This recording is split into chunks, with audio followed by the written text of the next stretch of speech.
So I know that Stanley Kubrick is not the only filmmaker to have sent out letters like this to cinema houses and projectionists and whatnot regarding the care that is needed in projecting a film, especially when, film projection was the dominant medium as it was for decades and decades and decades. And obviously that has switched over and now everything's digital.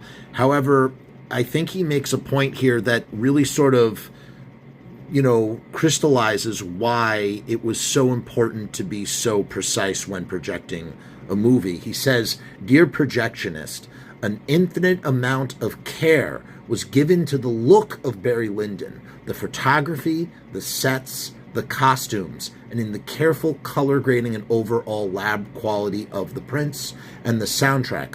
All of this work is now in your hands, and your attention to sharp focus, good sound, and the careful handling of the film will make this effort worthwhile." So it's like the last person to get the ball is not the, it's not the editor, it's not the sound mixer, it's not the whatever. It's the projectionist. The projectionist is responsible for presenting this work how it is meant to be seen by the artists who created it.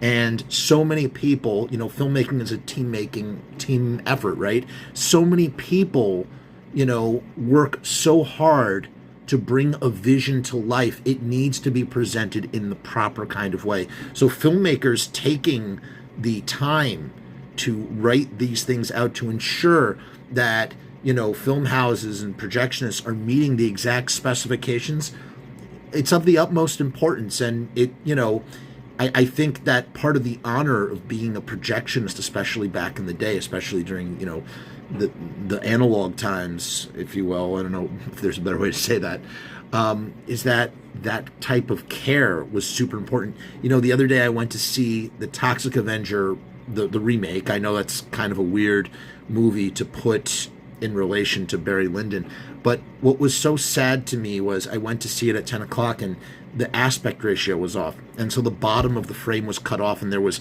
text that was necessary to the movie. And it's just like the lack of care, the lack of consideration. It wasn't an Alamo Drafthouse, which I'm very relieved to say. It was an Apple Cinema.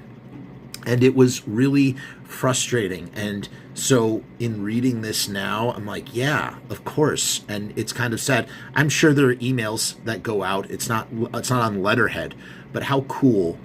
It would be cool to collect these, to have them in like a loose leaf binder, to find them at auction houses and whatnot.